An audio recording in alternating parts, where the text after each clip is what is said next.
masih tetap semangat ya pagi ini. Sebelum kita memulai materi ini, kita pada hari ini, jadi alangkah baiknya kita untuk memulainya berdoa sesuai dengan kepercayaan kita masing-masing. Jadi mari kita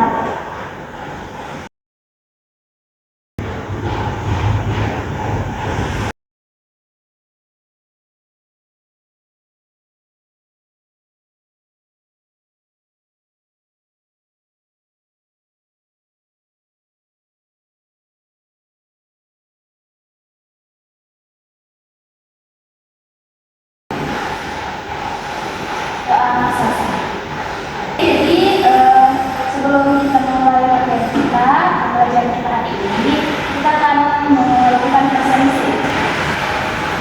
Sarina, hadir. Akang, Daya, Sampit, Kei Ilonka, Sampit juga.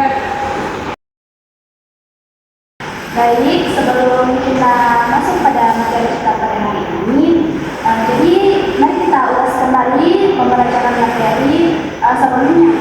Jadi pada yang masih ingat bagaimana cara membaca etnografi?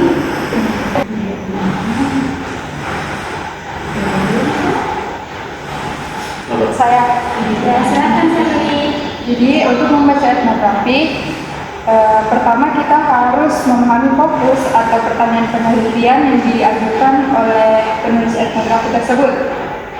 Kemudian perhatikan bagaimana penulis menguraikan data lapangan melalui observasi dan wawancara, serta bagaimana ia menafsirkan data tersebut untuk menjawab pertanyaan peneliti. Saat membaca, bayangkan suasana budaya yang digambarkan dan catat istilah-istilah asing yang belum dipahami untuk dicari artinya. Penting juga untuk membedakan antara deskripsi fakta dan interpretasi penulis, serta mengamati bagaimana data dan teori disusun untuk mendukung sebuah argumen. Dengan pendekatan ini, kita bisa memahami sudut pandang penulis dan mendapatkan gambaran yang lebih mendalam tentang kehidupan masyarakat yang diteliti. Mungkin itu.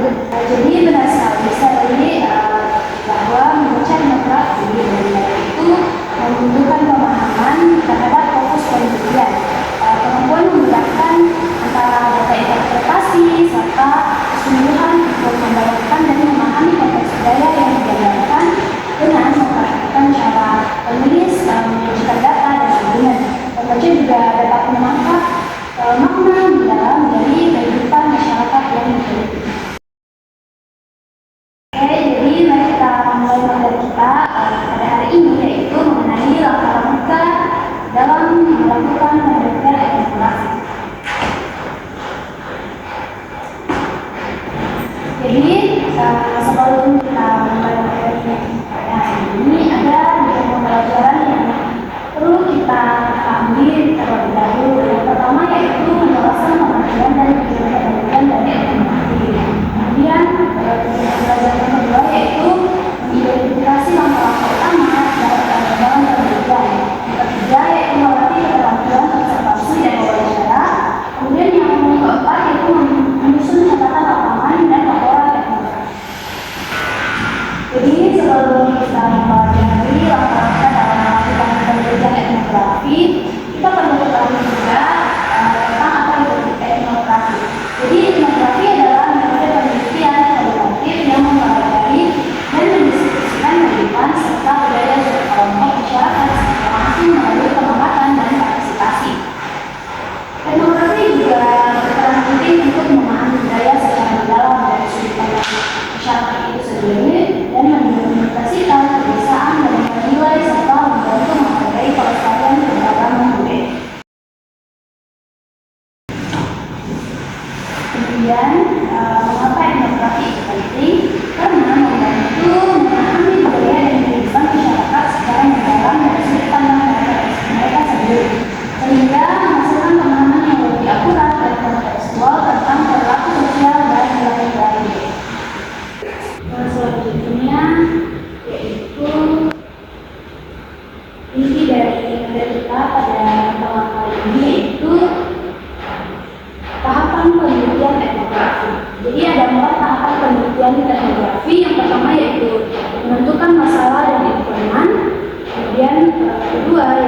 melakukan desain penelitian dan lokasi penelitian.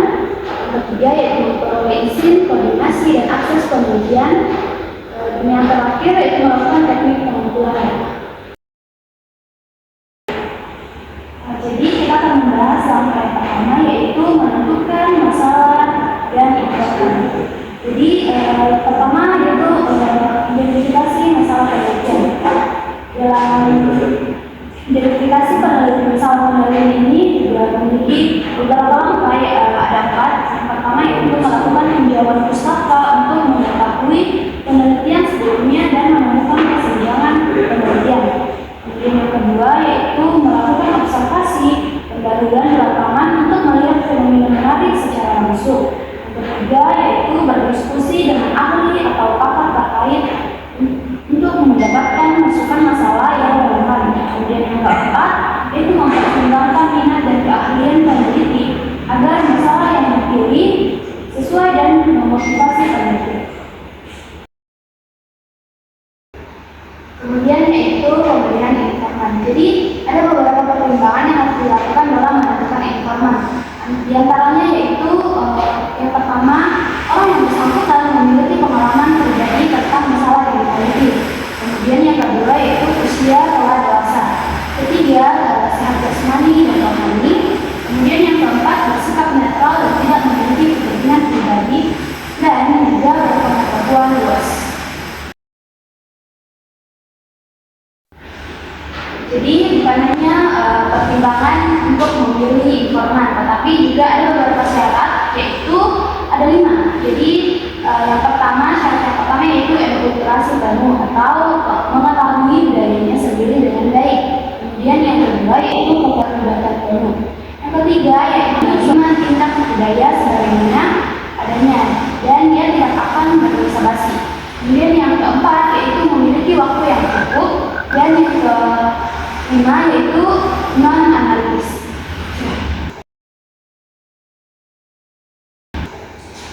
Selanjutnya yaitu langkah kedua dalam melakukan penelitian etnografi. Dalam langkah kedua ini juga terbagi menjadi 2. Jadi yang pertama yaitu pendekatan etnografi dan strategi pengumpulan data, seperti etnografi deskriptif atau kritis melalui observasi, wawancara, dan partisipasi. Jadi pendekatan etnografi adalah metode penelitian kualitatif yang mempelajari budaya dan kehidupan sosial atau kelompok melalui keterlibatan langsung di lapangan. Ada 2 jenisnya, yaitu etnografi deskriptif yang menggambarkan budaya secara objektif dan rinci, sedangkan etnografi kritis yang mengkritisi isu sosial seperti ketidaksetaraan dan kebiasaan. Sehingga strategi pengumpulan data dalam etnografi seperti observasi yang partisipatif, wawancara, percakapan, dan dokumentasi. Dengan cara ini, etnografi juga menemukan pemahaman yang holistik dan kontekstual tentang budaya dan dinamika sosial suatu masyarakat. Kemudian bagian yang kedua dari langkah kedua tadi yaitu pemilihan lokasi penelitian. Jadi yang pertama yaitu memastikan kesesuaian dengan topik penelitian. Kedua yaitu memahami konteks sosial dan budaya lokasi mengapa tempat ini penting. Yang ketiga yaitu mengidentifikasi tantangan dan peluang. Kemudian membangun hubungan awal. Kelima ada menentukan durasi dan intensitas penelitian. Kemudian yang keenam menilai kesesuaian lingkungan fisik atau virtual. Dan yang terakhir yaitu menetapkan harapan dan kesiapan.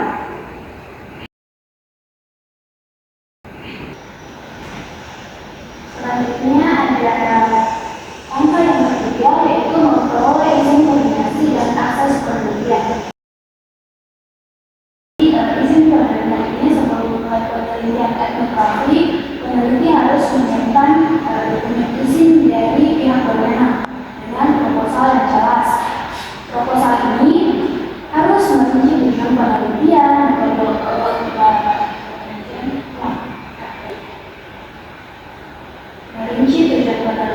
metodologi, serta manfaat bagi informan dan komunitas, seperti peningkatan pemahaman budaya atau pengembangan kebijakan yang lebih baik.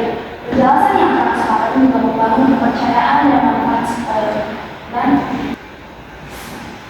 penjelasan yang transparan ini juga membangun kepercayaan dan memfasilitasi pengumpulan data serta interaksi yang terkait.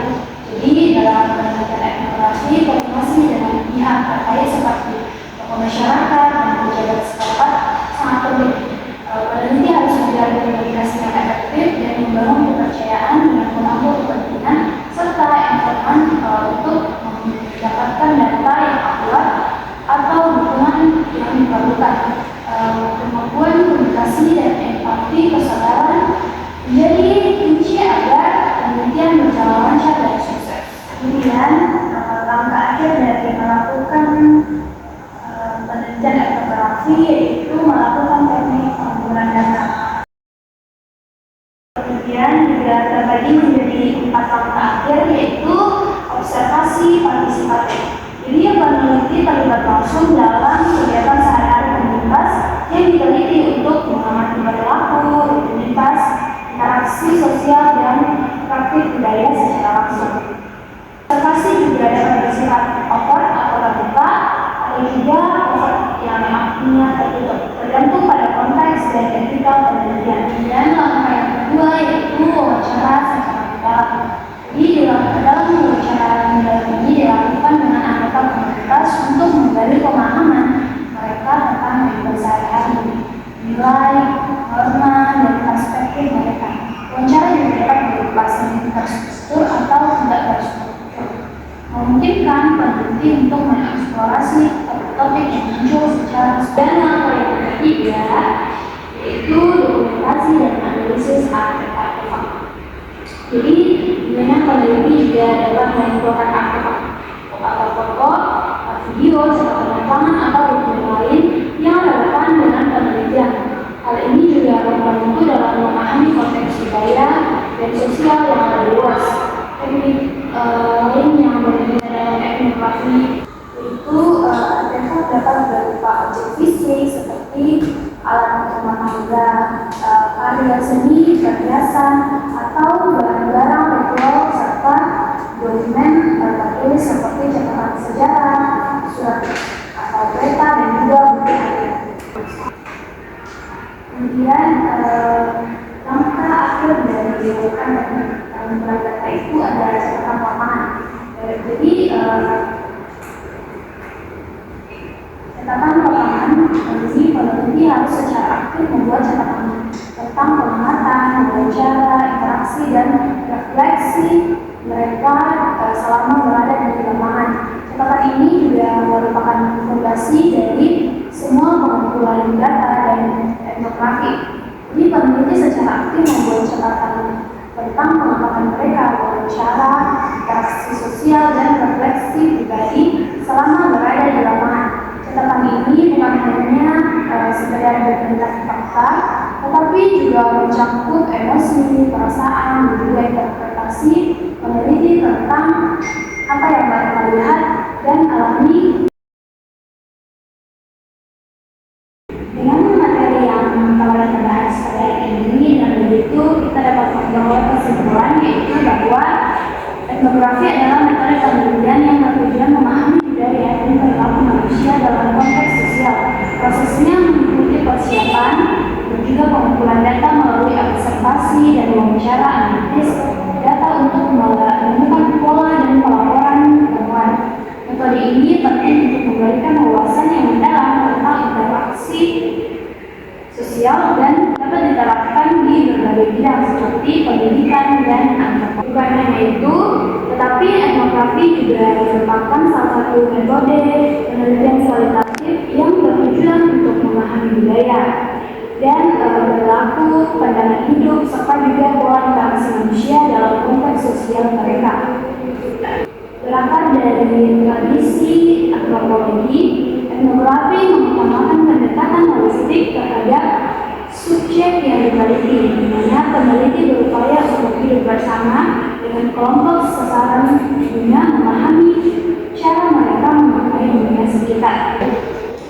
Proses penelitian etnografi juga melibatkan beberapa tahapan utama. Yang pertama yaitu peneliti melakukan persiapan awal yang meliputi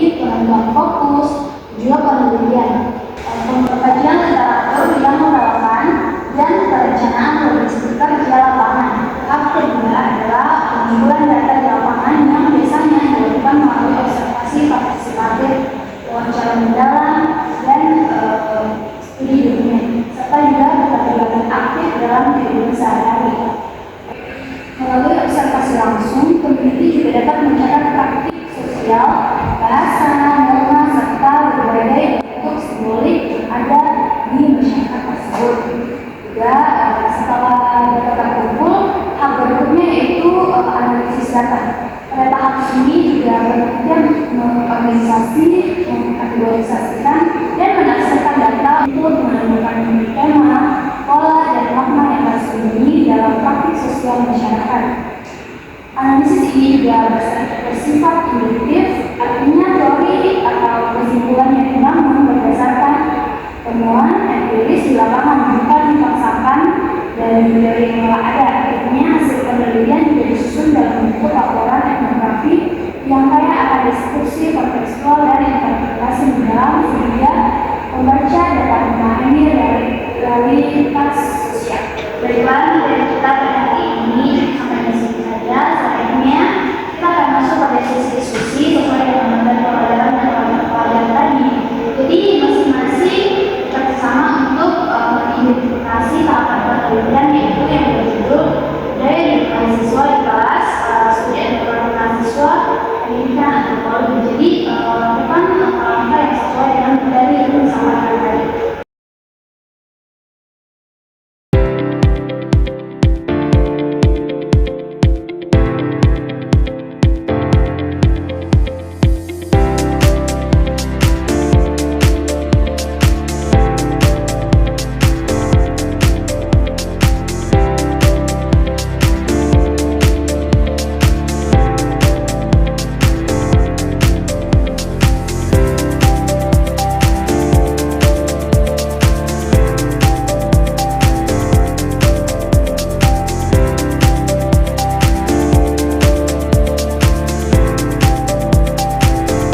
membentuk kebiasaan atau pola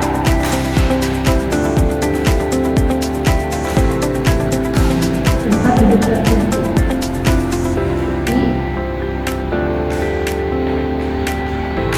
Penelitian ini ingin memahami makna sosial dari pilihan tempat duduk tersebut. Apakah ada pola tertentu dalam pemilihan tempat duduk di kelas?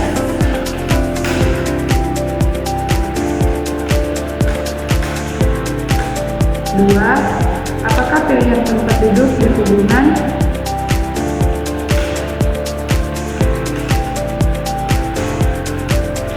dengan karakteristik sosial tertentu?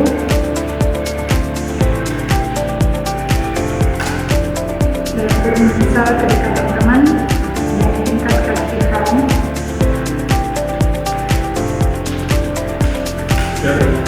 tingkat keaktifan. Tiga, apa makna tempat duduk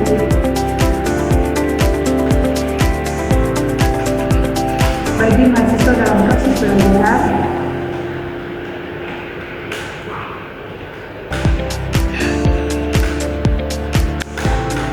Oke, bagian metode. Catatan atau komen? Menulis deskripsi suasana kelas.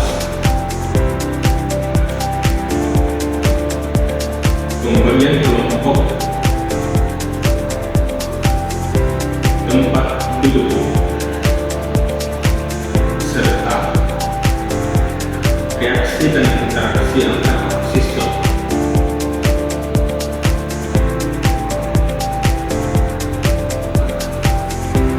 Contoh catatan lapangan tanggal 29 April 2020.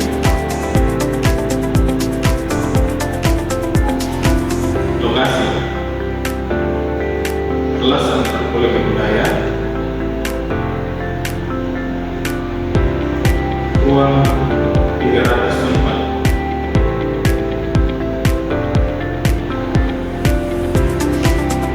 Deskripsi observasi. Kelas diikuti oleh 30 mahasiswa. Sebagian besar mahasiswa yang aktif.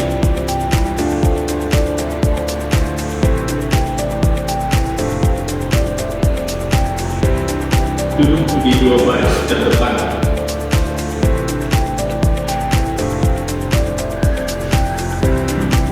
Mahasiswa yang terlihat lebih pendiam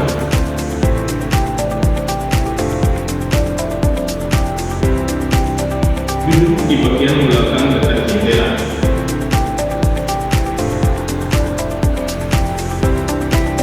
Adapun kelompok teman akrab, 4 orang yang selalu duduk berdekatan di pojok di atas.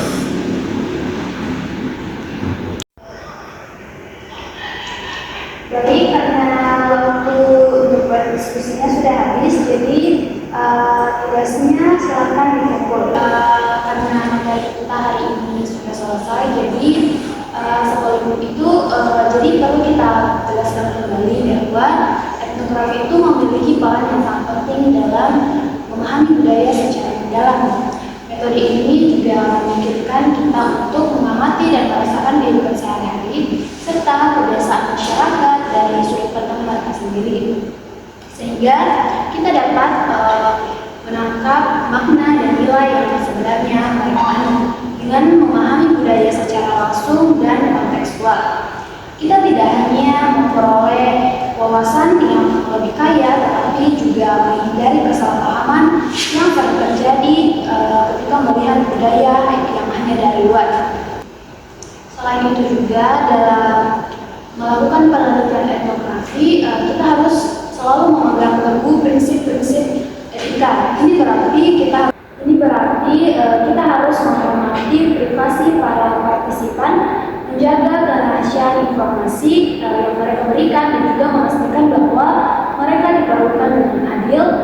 dan serta penuh dengan rasa hormat. Ketika penelitian bukan hanya kewajiban formal, melainkan landasan penting untuk membangun hubungan saling percaya antara peneliti dan masyarakat yang diteliti. Dengan demikian, hasil penelitian tidak hanya valid dan bermakna secara ilmiah, tetapi juga memberikan manfaat positif bagi komunitas yang menjadi subjek studi. Oke, jadi itu saja materi yang kita pelajari hari ini. Dan untuk latihan di rumahnya itu adalah tugas.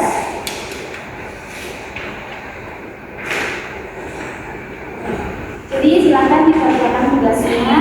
Untuk itu mari kita akhiri pertemuan kita pada hari ini dengan menutupnya dengan doa masing-masing sesuai dengan kepercayaan masing-masing. Doa.